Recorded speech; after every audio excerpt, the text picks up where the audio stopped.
ओम शांति शांति शांति। ओम। मित्रों, आज पूरे विश्व में धर्म की बड़ी चर्चा होती है, मजहब की बड़ी चर्चा हो रही है और बहुत से देश प्रयासरत हैं धर्म सापेक्ष बनने के। जो धर्मनिरपेक्ष अपने को घोषित किए हुए हैं, उन देशों के बहुत से लोग, बहुत सी संस्थाएं यह कोशिश में लगी हुई हैं कि उनका देश धर्म सापेक्ष हो जाए। आइए आज हम इस पर गंभीरता से विचार करते हैं कि धर्म क्या है, धर्म क्या जोड़ता है कि धर्म तोड़ता है। देखिए, हमारे जितने भी वैदिक वाङ्मय हैं, इन सभी धर्मशास्त्रों में धर्म की बड़ी विशद चर्चा है। भगवान मनु हुए जो धर्म के 10 लक्षण बताते हैं और कहा यस तर्केण सिद्ध्यन्ते स धर्म। जो तर्क से सिद्ध होता है उसी को धर्म कहते हैं। और शास्त्रों में धर्म किसे बताया? सत्याचरण को ही धर्म बताया। आधुनिक युग में संसार के सबसे बड़े विद्वान, सबसे बड़े योगी, त्यागी, तपस्वी, मनीषी, दार्शनिक, शास्त्रार्थ महारथी, विश्व विजयी महर्षि दयानंद सरस्वती अपने ग्रंथों में जहाँ पर भी धर्म की चर्चा की है, सर्वत्र लिखा है कि धर्म यानी सत्याचरण, धर्म यानी न्यायचरण, धर्म यानी करुणा दया प्रेम।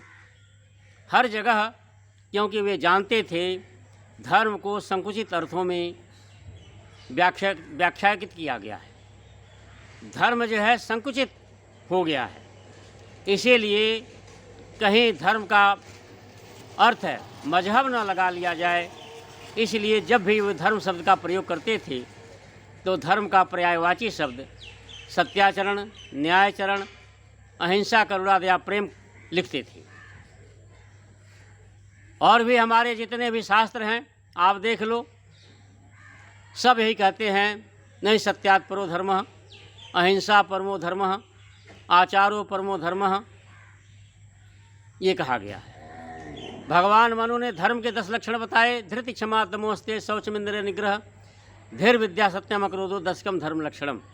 कहा कि जिसके अंदर ये 10 लक्षण घटते हों वो धार्मिक है।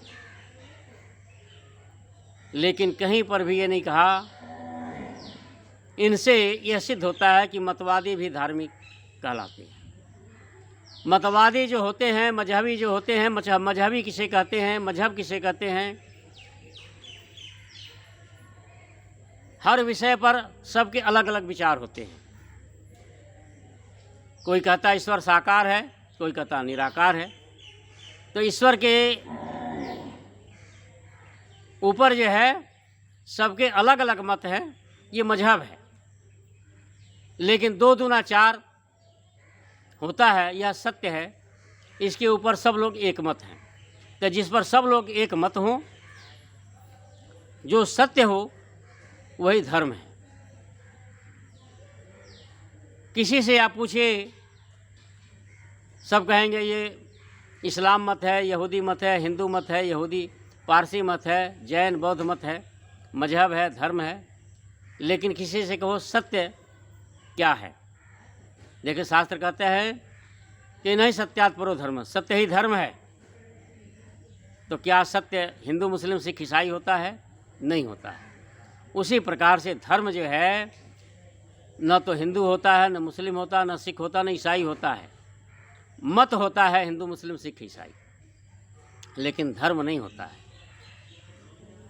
धर्म जो है मुसलमानों में भी मिलेगा, हिंदुओं में भी मिलेगा, सिखों में भी मिलेगा, बौद्धों में, जैनों में, सब में मिलेगा धर्म। और सब लोग मजहबी भी होते हैं। हिंदू भी कहता है, कोई हिंदू कहता है नहीं ईश्वर अवतार लेता है, कोई कहता नहीं ईश्वर अवतार नहीं लेता है। कबीर साहब कहते हैं ईश्वर निराकार है, तुलसीदास जी कहते नहीं ईश्वर साकार है। तो ये मजहब है। तो हर व्यक्ति मजहबी भी होता है, हर व्यक्ति धार्मिक भी होता है। कोई न्यून होता है, कोई अधिक होता है। तो धर्म एक ऐसी चीज़ है जिसका कोई विरोध नहीं कर सकता। हर व्यक्ति धार्मिक होता है और संसार का हर एक देश धार्मिक होता है, कोई कम कोई ज़्यादा। और भारत तो सदियों से धर्म सापेक्ष रहा है। भारत कभी धर्मनिरपेक्ष नहीं रहा। भारत सदियों से, जब से ये भारत है, जब से सृष्टि है, तभी से भारत धर्म सापेक्ष रहा है, क्योंकि धर्म का इतना पक्ष किसी देश ने और किसी देश की जनता ने नहीं लिया। यहाँ के लोग प्रकृति से स्वभावतः धार्मिक रहे हैं। भले ही देश गुलाम रहा सैकड़ों साल, और सैकड़ों साल में गरीबी के कारण कुछ बुराइयां आ गईं, लेकिन करुणा दया प्रेम जो भारत में मिलता है किसी देश के लोगों में नहीं मिलेगा। इसीलिए मोहम्मद साहब ने भी हदीस में बोला कि भारत से, हिंद से रब्बानी की खुशबू आती है। हुसैन जब करबला में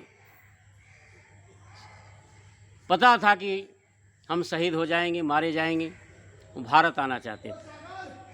हिंदुस्तान में, हिंद में शरण लेना चाहते थे।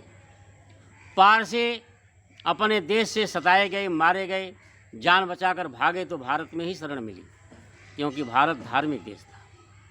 भारत सदैव धर्म सापेक्ष रहा है, मत निरपेक्ष भी सदैव रहा है।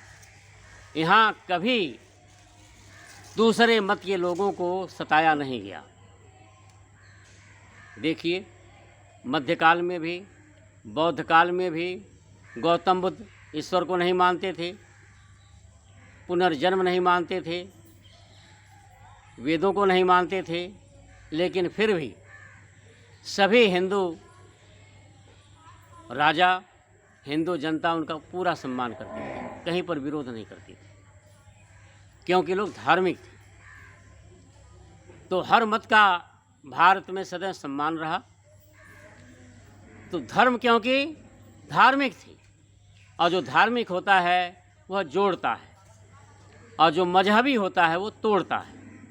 क्योंकि प्राय जो मजहबी व्यक्ति अगर कट्टर हो जाए तो वह तोड़ने का कार्य करता है, काटने का कार्य करता है, और धार्मिक व्यक्ति कट्टर हो जाए तो वह उसके अंदर करुणा दया प्रेम की धारा प्रवाहित होने लगती है। अगर धार्मिक व्यक्ति जितना ज़्यादा कट्टर होगा, उसके अंदर उतना ही ज़्यादा करुणा दया प्रेम अहिंसा भाईचारा विश्व बंधुत्व वसुधैव कुटुंबकम की भावना प्रबल होती जाएगी। और व्यक्ति जब धर्म को छोड़ करके मजहब की तरफ आगे बढ़ता है तो उसके अंदर जो है नफरत, ईर्ष्या, द्वेष, कटुता, दीवारें पनपती जाएंगी, वह हिंसा का सहारा लेने लगता है। तो मेरे मित्रों, धर्म जो है जोड़ता है और मजहब है तोड़ता है। लेकिन जो व्यक्ति संसार में जोड़ने का कार्य करता है वह धार्मिक होता है, और जो तोड़ने का कार्य करता है वह मजहबी होता है। संसार का कोई व्यक्ति हो, चाहे किसी विचारधारा का मानता हो, किसी देश का रहने वाला हो, चाहे साधु हो, चाहे सन्यासी हो, चाहे ब्रह्मचारी हो, चाहे मौलवी हो, चाहे पादरी हो, चाहे कुछ बौद्ध भिक्षु हो या गौतम बुद्ध को मानने वाला हो, जो व्यक्ति समाज में ईर्ष्या द्वेष नफरत फैलाता है, अशांति उत्पन्न करता है, उसकी कोशिश होती है कि लोग लड़ जाएं, कट जाएं, मिट जाएं, नफरत उत्पन्न हो जाए, एक दूसरे को चिढ़ाएं, वो निश्चित रूप से धार्मिक तो हो ही नहीं सकता। वह जो है, क्योंकि वह तोड़ रहा है, और तोड़ने वाला व्यक्ति कभी धार्मिक नहीं हो सकता।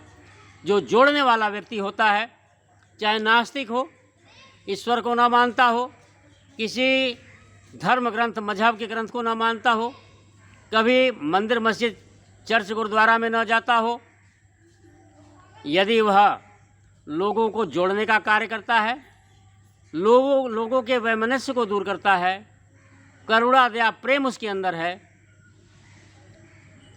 सहिष्णुता है, विश्व बंधुत्व है, वसुधैव कुटुंबकम की भावना है, तो निश्चित रूप से वह धार्मिक है, क्योंकि धर्म जोड़ता है और वह जोड़ने का कार्य कर रहा है।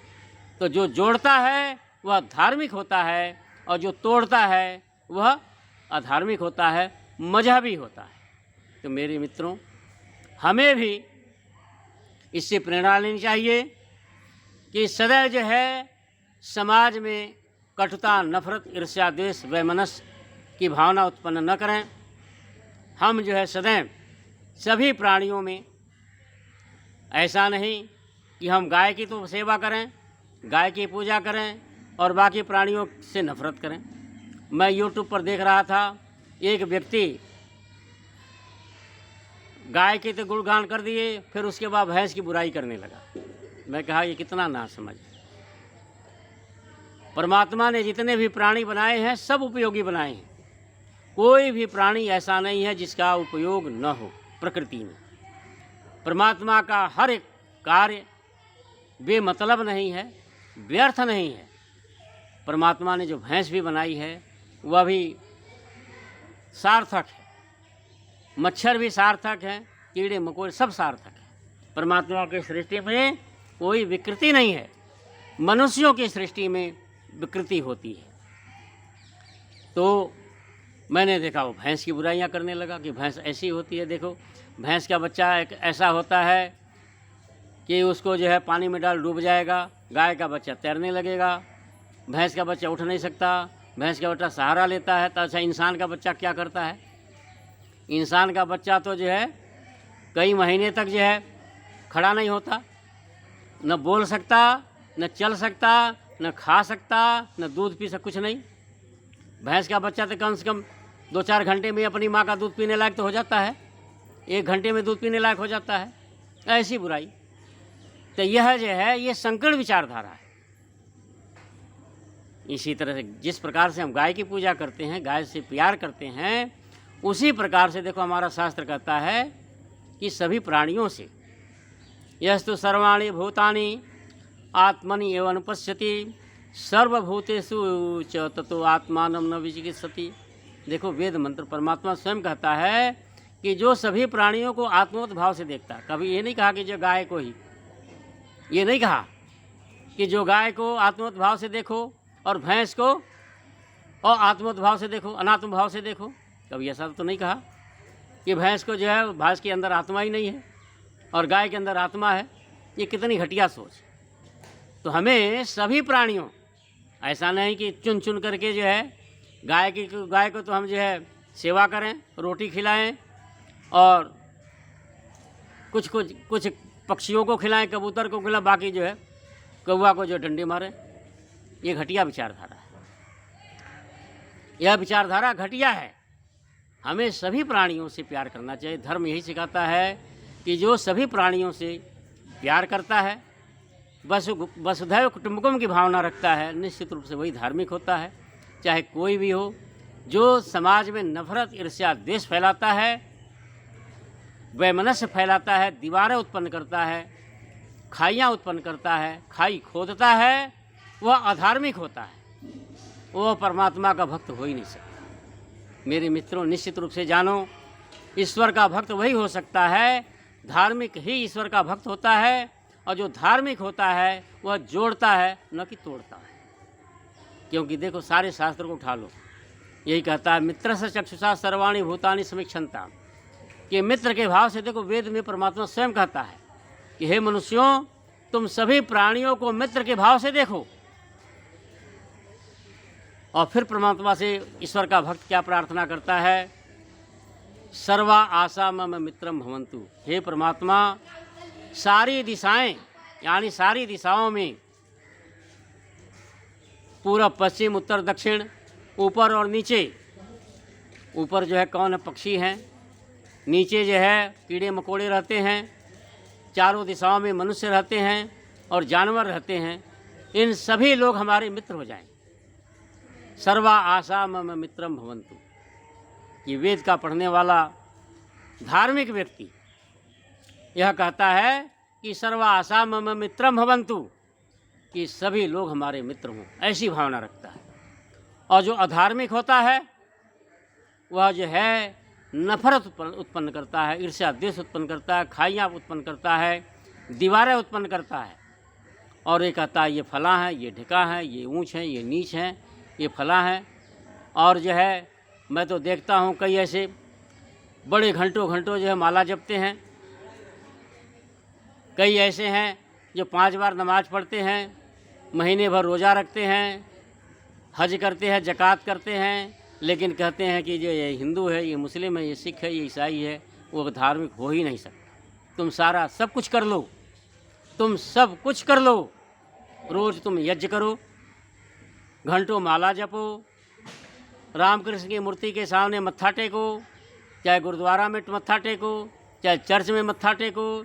यदि तुम्हारे अंदर ये भावना नहीं आई कि सर्वा आशा मम मित्रम भवन्तु, हृदय से तुम्हारे अंदर से ये आवाज़ नहीं आती है कि हे परमात्मा सारी दिशाएं सभी लोग हमारे मित्र हों, तब तक तुम धार्मिक नहीं हो सकते, ईश्वर के भक्त नहीं हो सकते। क्योंकि धर्म जोड़ता है और मजहब तोड़ता है। जो तोड़ता है वह धार्मिक नहीं हो सकता है। तो मेरे मित्रों, आइए हम सब लोग धार्मिक बने। इतना